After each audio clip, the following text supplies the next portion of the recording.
अस्सलाम वालेकुम शराय दस्तूर से मैं हूं अब्दुल करीम सिद्दीकी और आप हैं AQS के साथ और मेरे साथ अजीम चौधरी। और गुज़िश्ता दिनों हमने एक खबर ब्रेक की थी और ख़बर ये थी कि जनरल कमर जावेद बाजवा और पाकिस्तान तहरीक इंसाफ के चेयरमैन इमरान खान की मुलाकात हुई और उस मुलाकात में क्या हुआ, क्योंकि कुछ तफसीलात तो अजीम चौधरी साहब ने बताई थी।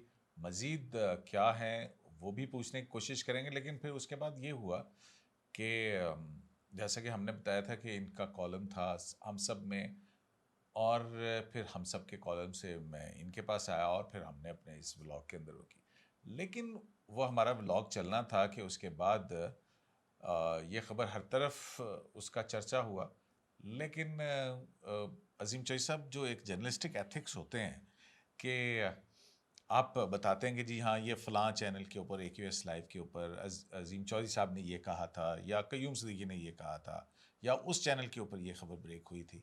उसके बजाय से हर बंदा अपने को मतलब ये हमारे जर्नलिस्टिक एथिक्स को क्या हो गया? हम खबरों में लिखते रहे कि धज्जियां उड़ा दी। उड़ती नहीं देखी थी कि उड़ती कैसे हैं। हमारे जो साथी हैं, हमारे हम पेशा लोग जो हैं, अगर वो इखलाकियात और पर्टिकुलरली प्रोफेशनल इखलाकियात के पाबंद नहीं रहेंगे तो फिर वो कौम को भी ये नहीं सिखा सकते कि इखलाकियात क्या है।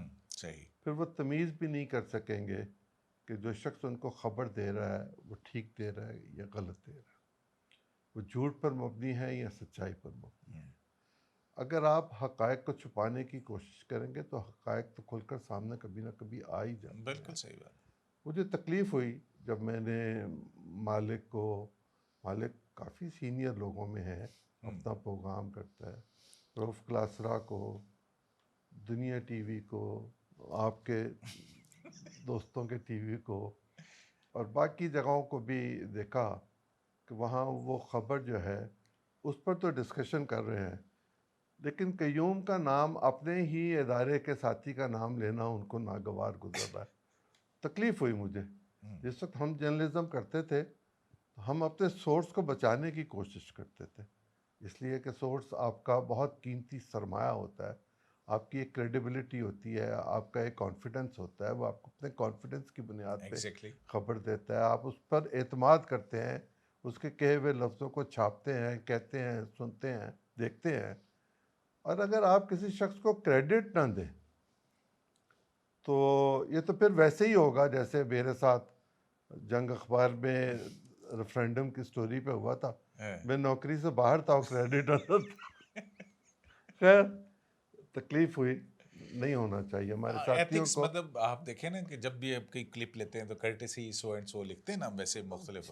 आप हमने कौन एक सा फ़िक्र किसी है को कहना, जुर्माना कर देना हमें था, एक इसलिए उन्होंने फ़िक्र कहा कि कहना है चले कि जी मैं नहीं, ये क़य्यूम साहब के प्रोग्राम में सुना था, तो कोई हर्ज नहीं था। कुछ नहीं था। हज़ार हा लोगों ने उस प्रोग्राम को देखा, शायद 1 लाख के करीब लोगों ने देखा। अगर आप इतना फ़िक्र कह देते तो आपको कोई ना आके मारता। अच्छा चले। छोड़े अल्लाह उन्हें खैर, हिदायत दे। अल्लाह उनको हिदायत दे, अल्लाह उनको एथिक्स सिखाए, हाँ। वो एथिक्स के पाबंद हों। और अगर वो नहीं होंगे तो बेराह रवी तो दुनिया में बहुत है, ये भी एक तरह की बेराह रवी होगी। बिल्कुल ठीक। तो उसमें आपने कुछ तफसीलात जो हैं वो मुबहम तो रखी। एक मुबहम रखी। एक और मौका भी मतलब कुछ जो मुख्तलिफ जगहों पे मैंने देखा, जैसे इमरान शफकत जो है वो यूट्यूब पे अपना चैनल करते हैं, वो चलाते हैं उनका टेलिंग्स। उसमें वो अपने तज्ज़िये में बता रहे थे कि उस मुलाकात के अंदर उनको नए आर्मी चीफ के हवाले से भी बता दिया गया। उन्होंने कहा कि ए मन नहीं थे आहो। देखिए, मैंने आपको ये कहा था कि मैं उस मुलाकात में शरीक नहीं था। हाँ। मेरा गुमान है, मेरा ख़्याल है, मैं ये तसव्वुर कर सकता हूँ कि 2 लोगों के दरमियान इन सर्कमस्टांसेस में मुलाकात हो तो क्या हो सकता है।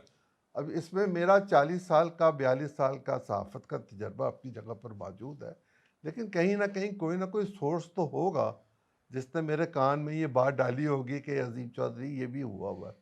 और बीइंग ए जर्नलिस्टिक एथिक्स को मुकम्मल करने के लिए आपने अपनी कंफर्म भी की होगी स्टोरी। जिस उसके बगैर तो मैं चल ही नहीं सकता था। हाँ। ये अल्लाह का शुक्र है, मेरी तो खबर कभी तरदीद नहीं हुई, मुझे मुँह की नहीं खानी पड़ी। लेकिन मैं ये समझ सकता हूँ कि मैंने लफ्ज़ इस्तेमाल किया गया कि उनको बावर करवाया गया। हाँ। मैंने बार बार ये कहा कि उनको बावर करवाया गया, लिखा भी मैंने यही था कि बावर करवाया गया। और आपने ये भी कहा कि ये रियासत बदअमनी बर्दाश्त नहीं करेगी। ये तो उनको बावर करवाया गया। हाँ, ये क्यों कहा गया? इसलिए कि वो जिस एजिटेशन की बात कर रहे हैं, रियासत उनको कह रही है कि हम इन हालात में आपको इसकी कतई इजाज़त नहीं देंगे। और आज जो पाकिस्तान का डिफेंस मिनिस्टर बोला, उसने बाकी कड़ियाँ पूरी मिला के आपको हवाले कर दी हैं कि ये लीजिए, अब जैसे जी चाहे आप तज्जिया कर लें। उसने क्या कहा? थोड़ी देर के लिए पाकिस्तान आए थे वो और प्राइम मिनिस्टर, और वो अपनी एक प्रेस कॉन्फ्रेंस करके काम वाम जो करना होगा वो करके चले यूके चले गए। उन्होंने कहा कि ये प्राइम मिनिस्टर का प्रेरोगेटिव है कि वो किसको आर्मी चीफ लगाएगा, बिल्कुल ठीक और ये नवंबर में लगेगा। ठीक, ये इलेक्शन अगले साल अगस्त में होंगे, बिल्कुल ठीक। और नवंबर में ये काम शहबाज शरीफ करेगा। यानी उन्होंने कोई चीज़ छुपाई नहीं, उन्होंने सब चीज़ें वाजे कर दी। अगर वज़ीर दिफा ये कह रहा है और आर्मी चीफ के हवाले से होने वाली आने वाली ख़बरों के नतीजे में ये कह रहा है, तो फिर मैं इसकी कड़ियाँ यूँ मिला लूँ कि इमरान खान साहब को ये कहा गया कि ना आर्मी चीफ आपकी मर्ज़ी का लगेगा, ना आपका ये प्रेरोगेटिव है, ये कॉन्स्टिट्यूशनल ओहदा है, इसको कॉन्स्टिट्यूशनली लगना है 243 के तहत, और जो प्राइम मिनिस्टर होगा उसने लगाना है काबीना के मशवरे से, वो सदर को एडवाइस भेजेगा, एक समरी आएगी, उस समरी के नतीजे में वो एडवाइस भेजेगा और वही तैनात करेगा नए आर्मी चीफ को। जय जय के अब आप आ जाएं। अभी आपने एक और कॉलम भी लिखा है अभी कल परसों, उसमें आपने 2013 की एक जजमेंट का भी जिक्र किया, ओहो और वो ख्वाजा आसिफ साहब की यार, जजमेंट तुम का भी बहुत जिक्र जालिम किया आदमी हो, तुम बहुत जालिम आदमी हो। कि तुम अगर केयर टेकर गवर्नमेंट जो है वो डे टू डे रूटीन के मामला कर सकती है और वो अपॉइंटमेंट्स नहीं कर सकती है देखिए, मुस्तकिल उसमें नौइयत की। उसमें ये जो है HIT टेक्सला, इसके जो जनरल साहब लगने थे उनको जाने वाली हुकूमत लगा के गई थी। हाँ, नोटिफिकेशन किया केयर टेकर गवर्नमेंट ने, 3 जज जिनमें से 2 फिर चीफ जस्टिस हुए, एक इफ्तिखार चौधरी साहब और एक गुलजार साहब, एजाज साहब बीच में बगैर चीफ जस्टिस हुए रिटायर हो गए। ये इन तीनों की जजमेंट है और सफ़ा नंबर है 41। उसमें लिखा कि ये डंग टपाऊ हुकूमत होती है, हाँ, इस हुकूमत के पास कोई इख्तियार नहीं होता कि ये कोई पॉलिसी डिसीजन कर सके, पोस्टिंग कर सके, ट्रांसफ़र कर सके, रिकमेंडेशन भी नहीं कर सकती, और जो कुछ इन्होंने किया वो वॉइड है। वॉइड एबिनेशन आप मुझसे ज़्यादा जानते हैं कि कब कहाँ और उनका HIT के जो चेयरमैन थे उनका नोटिफिकेशन तलदम करा दे दिया। फ्रीज कर दिया गया था। अच्छा, ऐसी सूरत हाल बन जाती है, फर्ज करें मैं ऐसे मफरूज़े पे बात कर रहा हूँ ना कि शहबाज शरीफ साहब को आ गया गुस्सा, होंगे अच्छा ले कर लेने इलेक्शन, और वो आते हैं यूके के दौरे से और जो है ना वो इलेक्शन अनाउंस कर देते हैं, केयर टेकर गवर्नमेंट बना देते हैं। उसमें तो नवंबर भी आ जाएगा, तो नवंबर के अंदर केयर टेकर गवर्नमेंट तो कोई नहीं अपॉइंटमेंट कर नहीं सकती है, तो फिर सूरत हाल क्या बनेगी? देखिए, उसमें जो बहुत दिलचस्प चीज़ है उस फैसले में वो ये है कि पाकिस्तान में हुक्मरानी अवाम के मुंतखब नुमाइंदों के ज़रिए होगी। जी हाँ, आपका प्रीएम्बल कॉन्स्टिट्यूशन का बिल्कुल और केयर टेकर अवाम के मुंतखब नुमाइंदे नहीं नहीं हैं, है। इनके पास पॉलिसी डिसीजन करने का इख्तियार ही नहीं है। ये करेंगे तो अनकॉन्स्टिट्यूशनल होगा, अनलॉफुल होगा, और वो वॉइड एबिनेशन होगा। तो वो सारे के सारे जो मुश्किल लफ्ज़ थे वो मैंने आखिर को पढ़े और सोचा फिर कि अब मैं कुछ लिख दूं, और जो मेरी समझ में आया मैंने लिख दिया। ये कहना चाहता हूँ कि केयर टेकर हुकूमत पुट्ठी लटक जाए, वो आर्मी चीफ की तैनाती नहीं कर सकती, और मौखर भी नहीं हो सकती। मौखर की बिल्कुल चंद घंटों की भी वो नहीं हो सकती, और एक्सटेंशन भी वो नहीं दे सकते। केयर टेकर नहीं दे सकते एक्सटेंशन, इसलिए कि वो फिर पोस्टिंग होगी। हाँ। वो फिर एक नया नोटिफिकेशन होगा, सो उनके पास इसका इख्तियार नहीं होगा। लिहाजा इमरान खान साहब इस बात को इत्मीनान रख लें कि ए तत्ते तवे ते बह के भी गल लीजिए होनी। तो आगे चलिए। दूसरी बात जो है वो ये कि जब वक्त पर इलेक्शन होने हैं, पाकिस्तान की आज की हुकूमत इस सूरत हाल से दो चार है, और पाकिस्तान की अपनी सूरत हाल इस बात की मुतकाजी है कि पाकिस्तान को 30 अरब 40 अरब डॉलर मज़ीद चाहिए सैलाब ज़दगान के लिए, उनकी आबादकारी के लिए, पानी के निकास के लिए, कई 100 मील की रेलवे पटरी बिछाने के लिए, सड़कों को बनाने के लिए, पुलों को बनाने के लिए अरबों डॉलर। $30 से 40 अरब डॉलर का तखमीना लगाया जा रहा है। मुमकिन है ये इससे बढ़ जाए। और आज जो कल रात को शीला जैक्सन ने कांग्रेस में, अमरीकी कांग्रेस में, जिस तरह उन्होंने तस्वीरें दिखा के दुनिया भर से अपील किया और उनसे भी कहा कि पाकिस्तान पे रहम करो, तो हमारे अपने लीडरों को भी रहम करना चाहिए। सही। ये अगर रहम कर दें तो बड़ी मेहरबानी होगी। दूसरी बात यह है कि हम कर्ज पर चल रहे हैं और हमारे पास पैसे नहीं हैं, बिल्कुल नहीं है। जो हमारे दोस्त ममालिक ने हमारी किट्टी में पैसे रख रखे हुए हैं ज़र ज़मानत के तौर पर, अगर वो न हो तो हम फिर डिफ़ॉल्ट के करीब हैं। डिफ़ॉल्ट के करीब आप पाकिस्तान में फिर बदअमनी पैदा करना चाहते हैं। उस बदअमनी के नतीजे में क्या होगा? उसके नतीजे में ख़राबी होगी और ख़राबी दर ख़राबी होगी। और रियासत ये कह रही है, ये बावर करवा रही है कि हम आपको बदअमनी नहीं करने देंगे। यानी वो जो 25 जुलाई को हुआ वो नहीं होगा भाई। उससे कुछ ज़्यादा एक्ट किया जाएगा। मुमकिन है आपको गिरफ्तारी कर लिया जाए। ऊपर से पंजाब की जो सूरत हाल, पंजाब की सूरत हाल तो मुझे नज़र आ रही है कि पंजाब, अच्छा वो पंजाब के बारे में कल मैंने एक बड़ी मज़ेदार बात सुनी कि वो कह रहे हैं जी वोट ऑफ कॉन्फिडेंस ले ले चीफ मिनिस्टर, तो फिर 6 महीने उसके खिलाफ वोट ऑफ नो कॉन्फिडेंस नहीं आ सकता। कैसे जोला है, कैसे जोला है। कॉन्स्टिट्यूशन तो पढ़ लो। हाँ, ये 1973 के ओरिजिनल कॉन्स्टिट्यूशन में 137 क्लॉज के तहत शर्त मौजूद है कि आप अगर vote of no confidence move करना चाहते हैं तो आप पहले उस शख्स का नाम बताएंगे जिसने अगला चीफ मिनिस्टर बनना है। और वो तो अब अब अमेंड वो कर नहीं, दिया वो गया। तो नहीं है, ये हाँ। उस वक्त की बात थी। तो आप कहाँ रह रहे हैं, और उसमें आपको अगला नाम बताना है। और फिर ये था कि अगर वो नामंजूर हुआ तो फिर 6 महीने नहीं हो सकता, लेकिन अब ये शर्त नहीं है। अब तो रोज उनको कहा जा सकता है कि वोट ऑफ कॉन्फिडेंस लो। लेकिन ये भी कोई पॉलिटिकल स्टेबिलिटी ये वाली बात तो पॉलिटिकल नहीं। स्टेबिलिटी की बात नहीं है। हाँ। ये पॉलिटिकल गिमिक्स की और पॉलिटिकल हरकत की बात है कि जैसी आप हरकत करेंगे वैसा आपको आगे से जवाब मिलेगा। अच्छा, मैं भी एक सवाल पूछ लूँ आपसे एक और क्या कर रहे हो? ये आपने जो गुज़िश्ता जो खबर थी जनरल एहसान साहब से ओहो, मुलाकात की, ठीक है ना, ये मुझे बात बताएं, ये जो सारी चीज़ें हो रही हैं, अब माजी भी जनरल एहसान साहब का माजी है ना एक, अब माजी से तो आप पीछा नहीं छुड़ा सकते। और वो जनरल परवेज़ मुशर्रफ साहब की हुकूमत में एक बड़े अहम ओहदे पे भी रहे थे। तो ये आप जनरल एहसान साहब फिर मुलाकातें शुरू कर दी, कहीं वो एक्स्ट्रा कॉन्स्टिट्यूशनल काम तो नहीं होने जा सीधी रहा? बात करो ना फिर। क्या? कि क्या वो मार्शल लगवाना चाहते हैं? नहीं, मेरा नहीं ख्याल। अच्छा, मैं जितना नहीं, एक तरफ आप ये डरा रहे हैं कि रियासत जो है वो कहती बदमनी इंतशार हम नहीं फैलाने देंगे, तो रियासत के पास दूसरी तरफ 245 है ना, हाँ, वो 245 को इन्वोक करेंगे। आप कर लें जो कर रहे हैं। 2014 में भी तो इन्वोक किया गया था, बिल्कुल। तो फिर आपने कर लिया। आप अब वो भी तो देखें ना, फिर वो धरनों का क्या असर हुआ इस तो, मुल्क के तो अंदर। फिर आप 245 की तरफ बच जाने दें ना। हाँ, रास्ते सारे मौजूद हैं। बात यह है कि तरतीब क्या है। मैं एहसान साहब पर आपसे गुजारिश करता हूँ। हाँ, मैंने उस दिन तो आपको साफ कह दिया था कि मैं उनको नहीं जानता। हम्म, मेरा उनसे बहुत गहरा ताल्लुक़ है। मेरा उनसे ख़ानदानी ताल्लुक़ है। वो मेरे यहाँ तशरीफ़ लाते हैं, मैं उनके पास हाज़िरी देता हूँ।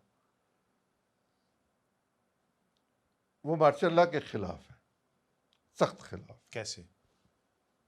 इसी कमरे में जिसमें हम ये बैठे हुए हैं, इसी कमरे में एक डिस्कशन थी जिसमें 2 जर्नैल परवेज़ मुशर्रफ साहब, एहसान साहब, हामिद नासिर चट्टा और मैं थे। हाँ, और यहाँ जो गर्मा गर्म गुफ्तगू हो रही थी उसमें मार्शल लॉ के हवाले से परवेज़ मुशर्रफ नाक़िद थे, एहसान साहब नाक़िद थे परवेज़ मुशर्रफ साहब की, उनकी मौजूदगी में। और बहुत तल्ख़ गुफ्तगू थी। ये मैं सोच भी नहीं सकता था कि एक सबॉर्डिनेट ऑफिसर, लेकिन जो बाद में उनके रैंक के बराबर आ गया, वो इस तरह की गुफ्तगू प्रेसिडेंट पाकिस्तान के साथ कर सकता है। या आर्मी चीफ के साथ कर सकता है, जिसका वो DGMI रहा हो, जिसका वो कोर कमांडर रहा हो, जिसका वो DGISI रहा हो। लेकिन मेरे लिए हैरान कुन थी, मुझे डर था कि यहाँ तलखी इस कदर ना बढ़ जाए कि जिस काम के लिए हम इकट्ठे हुए हैं उसके बजाय कोई दूसरा काम हो जाए। एस्ट्रे चल जाए। एस्ट्रे भी हो सकती थी, एस्ट्रे भी हो सकती थी। लेकिन उन्होंने बहुत तहम्मुल के साथ अपनी बात की, दलील के साथ बात की। और परवेज़ मुशर्रफ साहब को उन्होंने कहा कि 1 2 3 4 5 ये चीज़ें मैंने आपको कही, वो इससे ज़्यादा कह रहे थे, आपने मेरी बात नहीं मानी, उसके ये नुकसानात हुए, ये नुकसान हुए, ये हुए। मैं ज़ाती तौर पर जानता हूँ कि वो मार्शल के ख़िलाफ़ हैं, वो जमहूरियत के हक़ में हैं, वो आज भी पाकिस्तान की पॉलिटिकल एलीट के सबसे ज़्यादा मुतहर्रिक लोग जो हैं, उनसे लेके आम कारकुन तक लोगों के साथ मुलाकात करने में कोई आर नहीं रखते, बात सुनते हैं। अगर कोई मशवरा मांगना चाहे वो मशवरा देते हैं। लेकिन वो ये कहते हैं कि पाकिस्तान अगर है तो हम हैं, और अगर पाकिस्तान की हिफाजत करनी है तो वो यकजहती के साथ होगी, वो पायदार अमन के साथ होगी, लेकिन वो ये सारी खुशहाली के प्रॉब्लम्स की साथ होगी। वजह भी तो फिर मुसलसल लेकिन इंटरवेंशन से ही अब बनी ना। अगर मैं आपके सवाल को रीफ्रेम कर दूं, हाँ। तो आप मुझे बुरा तो नहीं मनाएंगे? नहीं नहीं, आपकी मर्जी है। वो नहीं, रीफ्रेम कर देता हूँ, आखिर आपसे कोई सीखा है, सवाल रीफ्रेम कर देता हूँ। क्या जनरल एहसान इमरान खान के साथ मिलके मार्शल लॉ लगवाना चाहते हैं? अगर सवाल ये हो, जी, इशारा मेरा यही था। फिर तो और ज़्यादा शरारती हो गए, ज़्यादा ख़तरनाक होते जा रहे हो। जी बिल्कुल नहीं, कतई नहीं। मैं ये राय रखता हूँ, वो जब लोगों के साथ बात करते हैं, लोगों को एतमाद में लेते हैं, या एतमाद में ना भी ले मशवरा दे रहे हों, तो वो ये कहते हैं कि आप पाकिस्तान को अगर सर्व करना चाहते हैं तो उसके लिए दो चीज़ों की ज़रूरत है। एक ये कि पाकिस्तान के कुछ इदारों को आप नॉन कंट्रोवर्शियल रहने दें। दुनिया का कोई इदारा ऐसा नहीं, दुनिया का कोई मुल्क ऐसा नहीं जहाँ अफवाज से मदद नहीं ली जाती, मशवरा नहीं किया जाता, उनकी राय का एहतराम नहीं किया जाता। शायद कोई मुल्क होगा। अगर पाकिस्तान के आर्मी चीफ और फॉर्मर प्राइम मिनिस्टर के दरमियान डेडलॉक आ गया, जो कि नहीं होना चाहिए था, मैंने उस दिन भी आपसे कहा था कि डेडलॉक तो किसी सूरत मुनासिब नहीं है, लिखा भी यही था। उन्होंने उनको ये मशवरा दिया कि बजाय, और ये मुलाकात तो हुई थी इमरान खान साहब की ख्वाहिश पे, वो तो मैंने आपको बताया कि वो तो जनरल बाजवा की ख्वाहिश तो नहीं थी। वो तो रिलक्टेंट थे, एहसान साहब तो रिलक्टेंट थे मुलाकात पे इमरान खान साहब के साथ। अच्छा। लेकिन जब उन्होंने मुलाकात की तो उन्होंने उस मुलाकात में उनको ये बात कही कि आप मेरे साथ बात करने की बजाय, आपका ख्याल है मैं जाके पैगाम दूंगा आर्मी चीफ को, तो आप बराह रास्त उनके साथ बात करें। और अगर आप बराह रास्त बात करेंगे तो आपका कोई गिला शिकवा होगा, आप उसको ख़त्म करें। आप बात करें मुस्तकबिल की, आप माजी की बात जितनी लेकर बैठे हुए हैं, माजी की बात में आपको आपके सवालों का और मुस्तकबिल का हल नहीं मिलेगा। वो मिलेगा जब आप मुस्तकबिल की बात करेंगे कि पाकिस्तान की फॉरेन पॉलिसी, पाकिस्तान की इकनॉमिक पॉलिसी, पाकिस्तान की इंटरनल सिक्योरिटी, पाकिस्तान की एक्सटर्नल सिक्योरिटी, पाकिस्तान के रिलेशन फॉरेन कंट्रीज़ के साथ, चाइना के साथ, इंडिया के साथ, अफ़गानिस्तान के साथ, ईरान के साथ, अमेरिका के साथ, चीन के साथ, रूस के साथ, जब आप इनके बारे में बात उनसे करेंगे तो यकीनन कहीं ना कहीं आपकी हमांगी तो होगी। आखिर आपने 3.5 पौने 4 साल उनके साथ काम किया, उन्होंने आपके साथ काम किया है, तो आप अपने दरमियान खुद राब्ता जो है उसको बहाल करें। मेरा ये ख्याल है, इमरान खान साहब की गुफ्तगू को सुन के, उनके रद्दमल को सुन के, कि शायद उनको इस बात की कोई गारंटी नहीं दी गई कि इंतखाबात वक्त से पहले होंगे।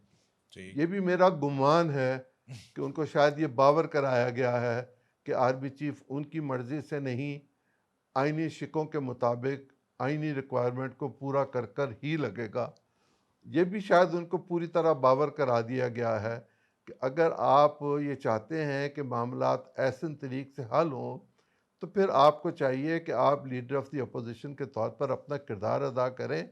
और केयर टेकर प्राइम मिनिस्टर का फैसला आप और नवाज शहबाज शरीफ साहब जो प्राइम मिनिस्टर हैं वो बाहमी रजामंदी के साथ करें। अदरवाइज राजा रियाज साहब जो फैसला करेंगे आपको वो मानना पड़ेगा, और अगर आप चाहते हैं कि ऐसा हो तो फिर ऐसा ही हो जाएगा, क्योंकि वो तो इस वक्त लीडर ऑफ द अपोजिशन बिल्कुल। हैं और कॉन्स्टिट्यूशन के मुताबिक। मतलब है कि मैं ये समझाऊं कि मशवरा उनको यही दिया गया है कि अगर आप चाहते हैं कि आप सियासी तौर के ऊपर जिंदा रहें, नहीं, तो अगर सियासी आप तौर पर फ्लरिश करना चाहते हैं फ्लरिश करना चाहते हैं, तो फिर आप वापस पार्लियामेंट के अंदर आएं। और ये बहुत बड़ी बात है कि फौज की तरफ से कहा जा रहा है कि डेमोक्रेसी की तरफ आओ। मुझे नहीं पता कहा जा रहा, मेरा गुमान है। गुमान है, आपका गुमान है। मतलब मेरा अ, गुमान है। अगर इमरान खान साहब की डिमांड्स जो हैं एक एक करके रद्द कर दी गई हैं, तो बाकी तो फिर यही बचता है ये ना। मैंने नहीं कहा रद्द कर दी गई, मैंने ये कहा नहीं, इस असल में इमरान खान साहब भी जो है वो एक, आपको याद है आप अपने सख्त रफ्ता ना ले। एक जलसे के अंदर उन्होंने कहा कि मुझे कहा जा रहा है पार्लियामेंट में वापस जाओ। तो मैं तो अभी भी कह रहा हूँ कि पार्लियामेंट ही रास्ता है। तो फिर अब रास्ता तो वहीं से है। अगर वो पार्लियामेंट में जाएंगे तो उसके नतीजे में पंजाब का जो केयर टेकर चीफ मिनिस्टर होगा, केपीके का होगा, सिंध का होगा, बलूचिस्तान का होगा, वो भी तो पार्लियामेंट और असेंबलियों के ज़रिए ही फैसला होना है। अपोजिशन लीडर और चीफ मिनिस्टर और प्राइम मिनिस्टर और अपोजिशन लीडर के दरमियान होना है। और अगर उन्हें किसी इदारे के किसी लोगों पर, कई तैनातियों पर एतराज़ है तो उसका रास्ता भी कॉन्स्टिट्यूशन ने निकाल के देना है। बिल्कुल बगैर कॉन्स्टिट्यूशन। कॉन्स्टिट्यूशन के कुछ होना नहीं है। और इस वक्त ना मार्शल लॉ लग सकता है, ना कोई लगवाना चाहता है। और अगर इमरान खान साहब ये चाहते हैं, बाज़ लोगों की ये राय है, पॉलिटिशियंस की, आगे ना खेडेंगे ना खेडन देंगे। कि अगर इख्तिदार मुझे नहीं मिला तो इनके पास भी ना हो, तो फिर कहाँ जाएगा? कॉन्स्टिट्यूशनली तो कहीं नहीं जाएगा। अगर कोई एक्स्ट्रा कॉन्स्टिट्यूशनल एक्ट होगा तो फिर एक्स्ट्रा कॉन्स्टिट्यूशनल एक्ट तो कोर्ट्स इस वक्त तो आपको पता है कि अब तो खुद अदालती फैसलों में बंदी पड़ी हैं।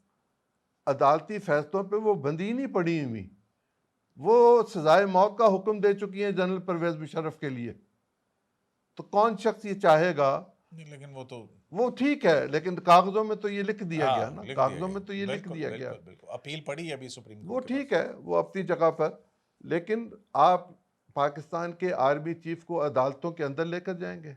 दो तो जा चुके, असलम बेग साहब और परवेज मुशर्रफ इमरान साहब। खान साहब ने जो एक्सटेंशन दी थी उसके बाद भी तो जाना ही पड़ा। वो जैक ब्रांच गई थी, वो आर्मी चीफ नहीं गए थे लेकिन उनके आर्मी ब्याह चीफ पे। तो पीएम हाउस गए थे ना, कि इनको जी, तो समरी भी नहीं बनानी आती, उनकी वो समरी गए थे करवाई थी। इशफाक परवेज कियानी साहब एफिडेविट जमा कराने। ये मुनासिब नहीं है। सियासी चीज़ों को अदालत से बाहर और कॉन्स्टिट्यूशन के पैराए में होना चाहिए, और अगर ये नहीं होगा तो फिर खराबी होगी। अब जरा सम अप कर दें आखिरी जुमला, ताकि हम मैं ज्यादा दौरानिए का व्लॉग हो तो फिर लोग कहते हैं कि यार इतना बोर लंबा होता है। व्लॉग ना कही जाए। हाँ, तो मतलब सम अप कर दें, पंजाब और सेंटर के अंदर मतलब वाजे कर दिया गया है एक बात, जवाबा दे दिया गया, जवाब दे दिया गया। लो जी, और वो अभी और आपने एहसान लग जब हम ना मार्शल लॉ लगवा सकते हैं, ना लगवा रहे हैं, ना लगवाने की ख्वाहिश करेंगे, ना हुकूमत का हिस्सा बनने की ख्वाहिश करेंगे। और इमरान खान साहब अगर ये बात नहीं मानेंगे तो वो तत्ते तवे पर भी बैठ जाए, उनकी मर्जी का नहीं, उनकी बात नहीं मानी जाएगी। उनकी बात नहीं मानी। तो जनाब देखते हैं इमरान खान साहब तत्ते तवे पर कितनी देर बैठते हैं।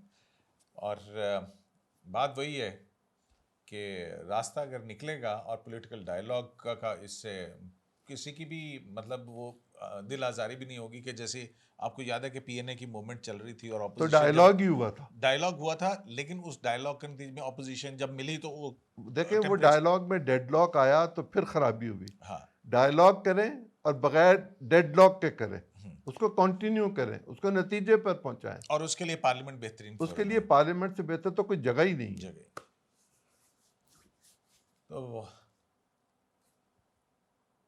तो मुश्किल हो गई अजीम बात। चौधरी साहब की तरफ से उस मुलाकात की जिसकी बाज़गश्त जारी है, उसके अंदर पैगाम यही है जो इन्होंने दे दिया।